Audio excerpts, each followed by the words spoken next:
राधे राधे भाई दोस्तों, स्वागत करते हैं आपको फिर से मेरे एक नए ब्लॉग में। पहाड़ की इन खूबसूरत हसीन वादियों से, और हसीन वादियों में सुबह के बज चुके हैं 10 और एकदम मस्त वाली धूप भी लग चुकी है।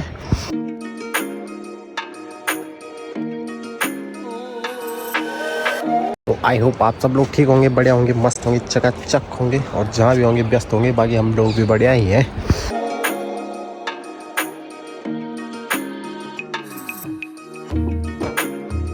तो भाई, क्या आपको ऐसी जगह के बारे में पता है जिसका रहस्य जुड़ा हुआ है महाभारत काल से, जहाँ पे पांडवों की परीक्षा ली गई थी और यहाँ पर खुद सारे देवता स्नान करने के लिए आते हैं। तो भाई अभी उसके बारे में हम आपको बताएंगे। तो फिलहाल हमारी तैयारी वही जाने की हो रही है।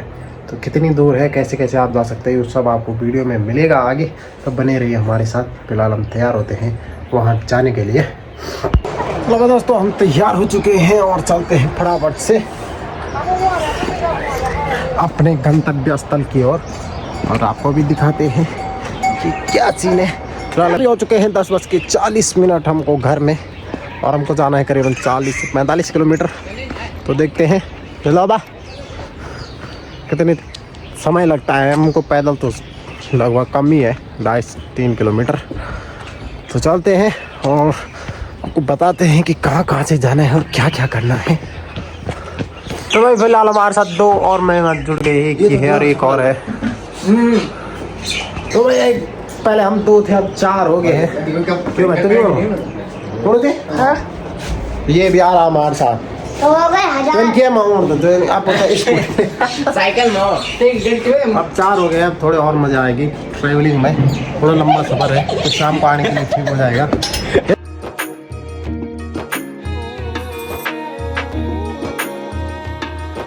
हाँ देखिए भाई, छोटी सी बच्ची। तो भाई ये छोटी सी बच्ची अपनी माँ के साथ लकड़ी लेने आ रखी है। तो वो लकड़ी है यहाँ तोड़ की। आपने तो कहा कि इतनी छोटी उम्र है और इतनी छोटी उम्र से वो काम करे। तो पहाड़ों में भाई छोटी उम्र से काम कर लेते हैं, उससे वो उस माहौल में ढल जाती हैं कि वो बाद में बिल्कुल ना करे काम। उसको कोई करे नहीं है। वो छोटे से वो सीख जाती है काम करना। जो भी घर का छोटा मोटा काम होता है, लकड़ी लेना, खाना बनाना तक वो इसी उम्र में सीख जाते हैं। खाना, रोटी, मतलब एक इंटरेस्ट होता है उनका छोटे से ही, क्योंकि वो उस माहौल में होते हैं, इसलिए उनको सब कुछ आ जाता है।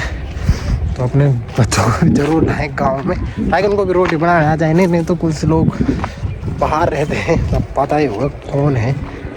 जब बड़े हो जाते तभी उनको रोटी या दाल चावल बनाना नहीं आता है। और कहते हैं हम पहाड़ी हैं। भाई पहाड़ी ऐसी नहीं बनती भाई, खाली कहने से पहाड़ी नहीं बनते। पहाड़ी जैसा काम भी करना पड़ता है। चल भाई फरो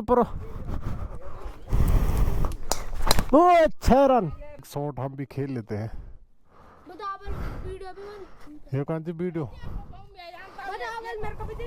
ये दो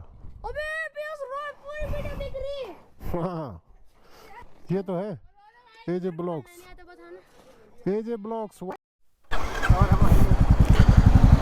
तो भाई थोड़ा सा क्रिकेट में 2-2 हाथ करने के बाद हम भी अपने गंतव्य स्थान की ओर चलते हैं।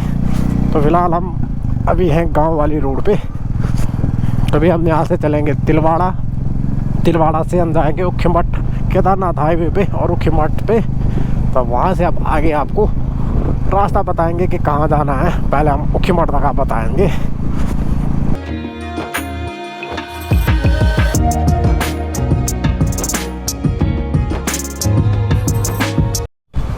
तो भाई अभी हम हैं अगस्त मुनि में। तो यहाँ हर दिन की तरह जाम लगा ही रहता है भाई, क्योंकि यहाँ पे बहुत सारे पॉइंट हैं ये ऊपर जाने वाली गाड़ियों का, ये रुद्रप्रयाग वगैरह जाने की गाड़ियों के। तो इस वजह से यहाँ मेन मार्केट में भीड़ रहती है।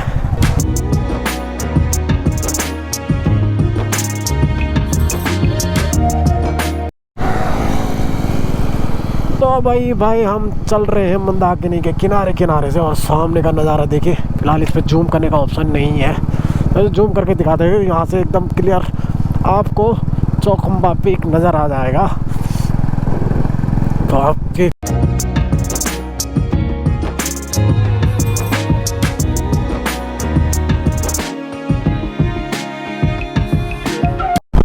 वैसे भाई एक रोड ये वाली भी है जो आगे जाके चौथा से थोड़ा पहले मिल जाती है, लेकिन ये वाली रोड यहाँ बीच में बहुत ज़्यादा कच्ची है, तो इसलिए हम इस रोड पे नहीं जाएंगे। वैसे भी हम अगर वहाँ जाएंगे तो वहाँ से हमको फिर वापस आना पड़ेगा उस रास्ते के लिए, और रास्ता कच्चा भी है इसलिए इस रास्ते नहीं जाएंगे, वही डेंजरस रास्ता है। पास जा रहे हैं भाई बर्फ़ के पहाड़, और ही ज़्यादा नज़दीक आते जा रहे हैं। ऐसे लग रहा है जैसे अभी पहुँच जाएंगे वहाँ, लेकिन बहुत दूर है भाई। जो दिखने में नज़दीक लगते हैं लेकिन है बहुत दूर। लेकिन क्या शानदार नज़ारा है।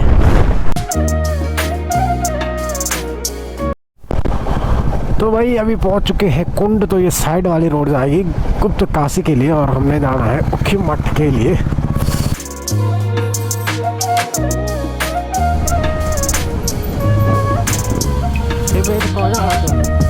तो यहाँ से भाई ठीक सामने वाली रोड चली जाती है केदारनाथ के लिए, और हमको जाना है इस वाली रोड में चोपता के लिए।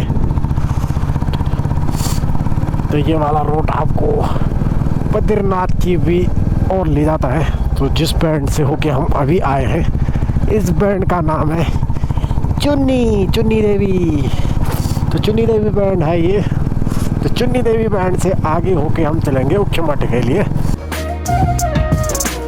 और ठीक भाई यहाँ पर से जो रोड ऊपर जा रही है वो जाती है ओमकारेश्वर टेम्पल में, जहाँ पे कि पंच केदार में से 4 केदारों के दर्शन अभी आप कर देंगे। तो वहाँ पे उनकी जो चल विग्रह डोली होती है वो रखी जाती है शीतकालीन के लिए।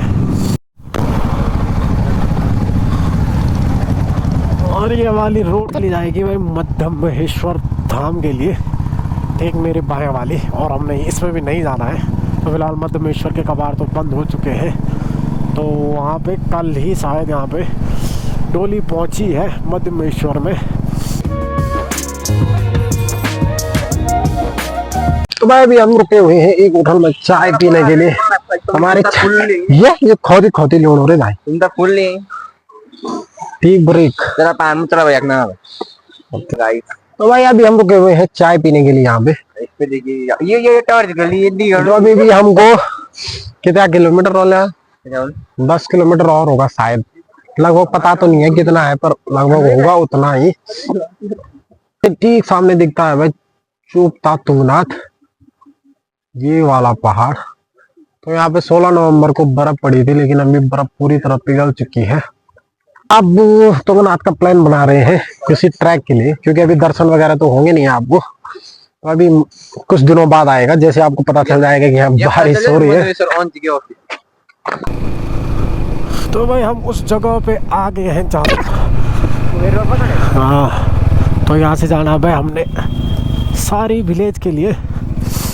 तो यहाँ से सीधे आगे वाली रोड चली जाएगी चोपता के लिए। तो चोपता यहाँ से करीबन 17 किलोमीटर पड़ जाएगा।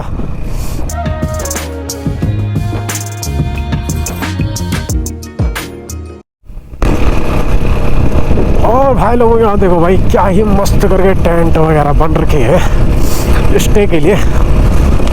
तो अगर आप पहाड़ों का आनंद लेना चाह रहे हैं तो आप इनमें आराम से रुक सकते हो। तो एकदम मस्त वाले टेंट बन रखे हैं। तो यहाँ भी आपको पूरी व्यवस्था मिल जाएगी।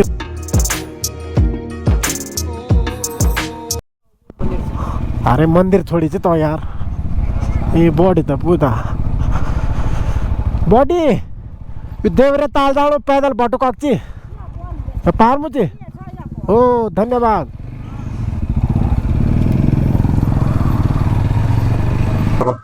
तो भाई अभी हम पहुंच चुके हैं सारी गांव में। सारी गांव ठीक यहाँ नीचे पे है, और हम यहाँ पहुंच चुके हैं। यहाँ माल्टे हो रहे भाई। एक कट्टा भरेंगे शाम को यहाँ से।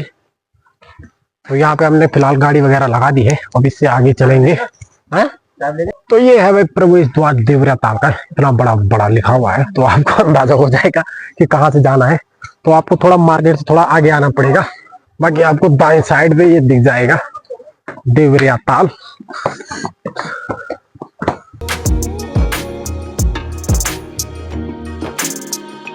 तो भाई आपको सफर की शुरुआत करनी होगी ऐसे छोटे मोटे चढ़ाई से, मतलब हल्की चढ़ाई है, ज्यादा नहीं है। बाकी यहाँ खच्चर है, तो अभी ये जाते नहीं होंगे फिलहाल खाली। ये जाते होंगे जो ज्यादा आदमी होते होंगे, या तो ऊपर किसी की दुकान वगैरह होगी उसको सामान लेके जाते होंगे। बाकी तो उतनी चढ़ाई है नहीं, नॉर्मल है। क्यों भाई सांस फूल की वाला।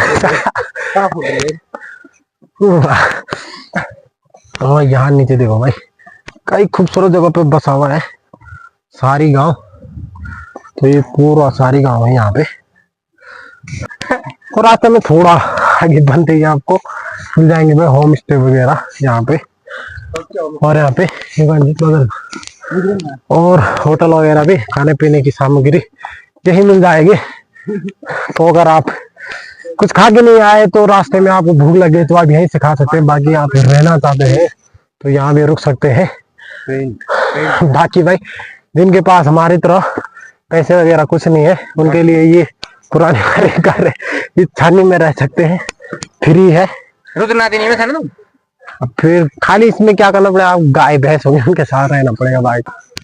और थोड़ा और आगे जाते ही आपको यहाँ पे एक सुंदर सा मंदिर देखने को मिल जाएगा, स्वयंभू ओमकारेश्वर दूधाधारी शिव नारायण मंदिर।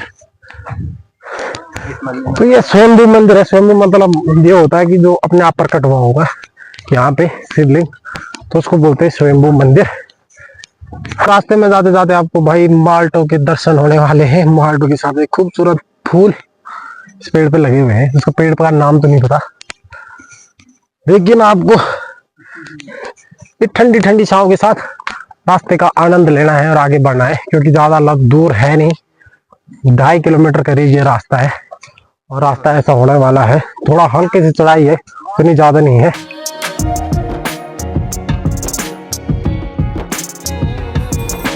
और रास्ते में जाते जाते भाई आपको पेड़ों पे इस प्रकार की कंडी लटकाई हुई मिलेगी। ये लोगों ने नीचे कचरा दिया हुआ है, चलो इनको साफ करें। तो ये है भाई कि आप अपने साथ कुछ भी सामान ला रहे हैं तो कृपया करके इसमें डालें, इनकी तरह यहाँ मत डालें। ये देखिए पूरे प्लास्टिक के जब भर गया है। इसमें खाली सिगरेट और पेपर मिलेंगे।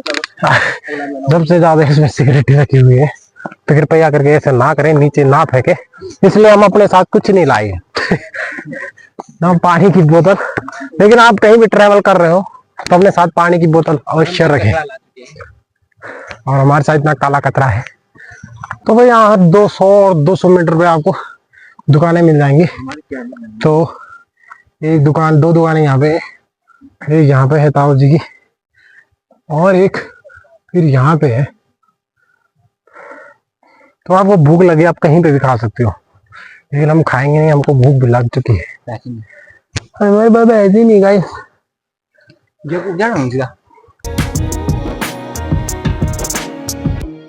तो भाई सफर में चलने का आनंद जब आप ट्रैकिंग कर रहे होंगे, लॉन्ग ट्रैकिंग, ये तो फिलहाल शॉर्ट ट्रैकिंग है, तो उसमें सबसे अच्छा होता है आपके साथ क्लाइंबर कितने अच्छे हैं। फिलहाल हमारे साथ 2 क्लाइंबर ठीक है। एक क्लाइंबर वो देखो, ये एवरेस्ट चढ़ के आया है इसलिए इसको थकान लग रही है। बाकी क्लाइंबर ठीक होने चाहिए ताकि आपको रास्ते का अनुभव ना, मतलब पता नहीं चले। अनुभव तो लेना जरूरी है हर रास्तों का। तो यहाँ पे से बच गया भाई हमको 150 किलोमीटर और ऊपर जाने के लिए, और धीरे धीरे ऐसे ऐसे करके चढ़ाई जा रही है और हम धीरे धीरे जा रहे हैं। और सफर में सबसे अच्छा होता है कि आपको दृश्य कैसे दिख रहे हैं। दृश्य अगर दृश्य ठीक है तो आपको रास्ते का पता नहीं चलेगा। जैसे कि ये नज़ारे दिख रहे होंगे आपको, सब मस्त वाले नज़ारे हैं यहाँ से पूरे नीचे की ओर। और यहाँ पे अभी तक गांव दिख रहे हैं हमको नीचे का। बाकी भाई देखो कैमरे को देख के जल्दी जल्दी आ रहा है। रास्ते में चलते चलते आपको ऐसे विश्राम पॉइंट मिल जाएंगे जहाँ पे आप ज्यादा थक गए हैं तो विश्राम कर सकते हैं। और वैसे दुकानें हैं छोटी मोटी, वहाँ पे आप विश्राम कर सकते हो। हम आपको एक विचित्र सी आवाज सुनाते हैं। मार भाई पर तो मार, तो जरा वो जोर से मार। देखे भाई इनको बता, देखो माँ नहीं है माँ, देखो इनकी साउंड सुन रहे आप, एक अलग सी साउंड है जैसे कि अंदर एकदम खोखला टाइप का होगा। यहाँ से आगे भाई एक बोर्ड पे कुछ लिखा हुआ है, यहाँ पे लिखा हुआ है यहाँ से आगे शुल्क दे होगा, देवताल प्रवेश शुल्क। छात्र छात्र छात्र 12-18-50, 18 से अधिक 100 रुपया, वयस्क 200, वरिष्ठ नागरिक 100 रुपये, विदेशी नागरिक 800। तो फिलहाल हम लोकल है, हमको तो पैसे पड़ेंगे ना, बोलना तो हम लोकल्स हैं इसलिए शायद हमको नहीं पड़ रहे हैं। और एक और है भाई कि यहाँ से आगे आप कैमरे की निगरानी पे है, तो यहाँ से आगे आपको दंडनीय अपराध के अपराधी होंगे। क्या है स्टूडेंट 50, तो यहाँ पे टिकट लिए जा रहे हैं भाई। अभी हम पूछते हैं कौन दे रहा है, क्या दे रहा है, ध्यान दें केदारनाथ है, फैलाना गंदगी, म्यूजिक बजाना, वन्य जीव संग। तो यहाँ पे जुर्माना है भाई 500, गाने बजाने नाच गाना यहाँ पे बिल्कुल मना है, तो 500 से 5000 तक का जुर्माना हो सकता है। ये बोले आप कैमरे की निगरानी में, तो कैमरे ढूंढते। फाइनली भाई हम यहाँ पे पहुंच चुके हैं। तो यहाँ से आने के बाद आपको थोड़ा सा ऊंचाई मिलेगी, थोड़ा सा ज्यादा नहीं है मारे 100 मीटर भी नहीं होगी। बाकी आपको नज़ारे बहुत खूबसूरत मिलने वाले हैं भाई। तो आजकल तो आपको कम ही लोग मिलेंगे यहाँ आते हुए, लेकिन जब सीजनल होता है तो सीजनल पे आपको ज्यादा आदमी देखने को मिलेंगे। तो फिलहाल हम बस पे करके इस ताल का क्या करते हैं, देखते हैं कि कैसा है क्या है। फर्स्ट बार है हमारा यहाँ आना, तो आपको काफी सारे लोग तो नहीं बोल सकते, लेकिन थोड़ा बहुत लोग देखने को मिल जाएंगे अभी भी। तो काफी सुंदर सा ताल है भाई। ये झील है भाई, काफी बड़ी है। यहाँ से लेके आप सामने देखो, यहाँ से और पूरे यहाँ से। तो अगर आप पूरी तरह घूमना चाहते हैं तो ये रास्ता बना हुआ है ट्रैक, तो आप यहाँ से घूम के पूरे इस रास्ते से परिक्रमा भी कर सकते हो।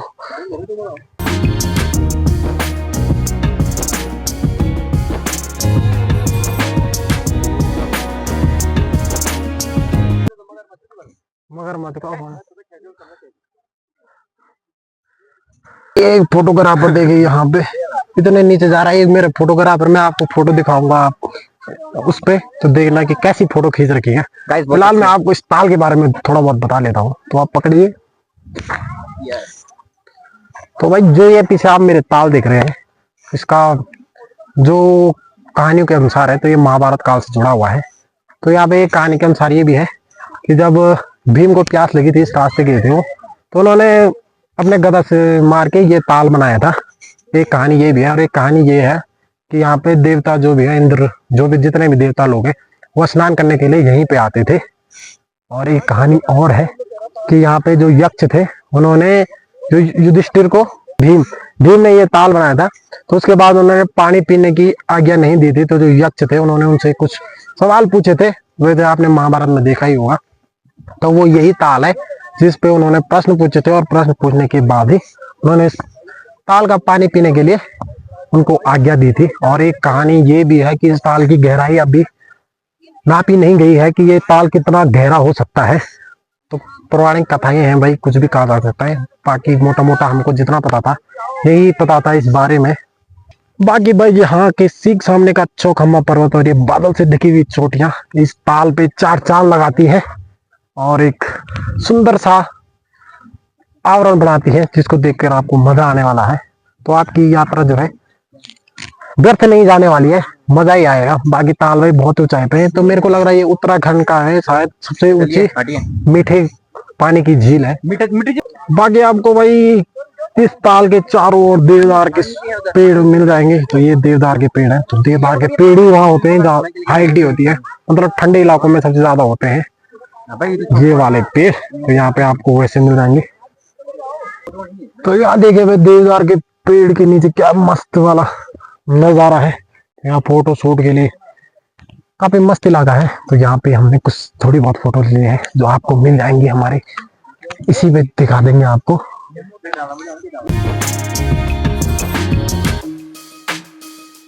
तो भाई यहाँ पे क्षमा चाहते हैं, यहाँ पे आवाज़ नहीं आई थी, रिकॉर्ड नहीं हुई थी। तो यहाँ पे से हम ताल के सुंदर नज़ारों को बाय बाय करते हुए घर की ओर निकल पड़े थे। बाकी आप अगर यहाँ रहना चाहते हैं तो यहाँ पे ठीक ताल के बगल में ही आपको होम स्टे मिल जाएंगे रहने के लिए। और यहाँ पे एक मस्त सा इंसिडेंट हुआ था हमारे साथ। तो यहाँ पे लिखा हुआ था कर्मा, और जब आरव को पूछा था इसका क्या है, तो वो पूछ रहा था कमरा। तो उसको बोले थे नहीं नहीं कर्मा लिखा हुआ, लेकिन वो फिर भी कमरा बोल रहा था।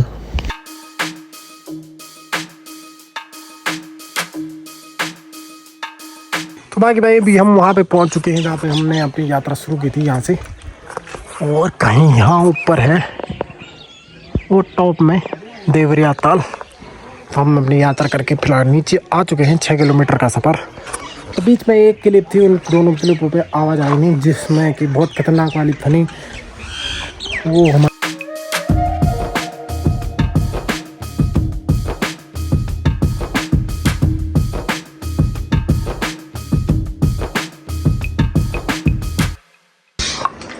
तो भाई फिलहाल घर पहुंच चुके हैं और रितिका बना रही है रोटी। काली काली लड़की काली रोटी बना रही है। तेरे मसा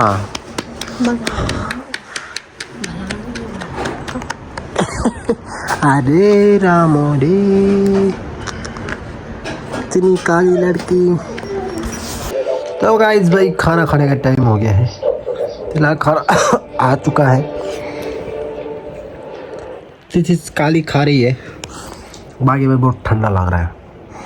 तो इसलिए आज का ब्लॉग यहीं समाप्त करते हैं और मिलते हैं आपको अगले ब्लॉग में। तब तक के लिए शुभ रात्रि, सबा खैर, राधे राधे।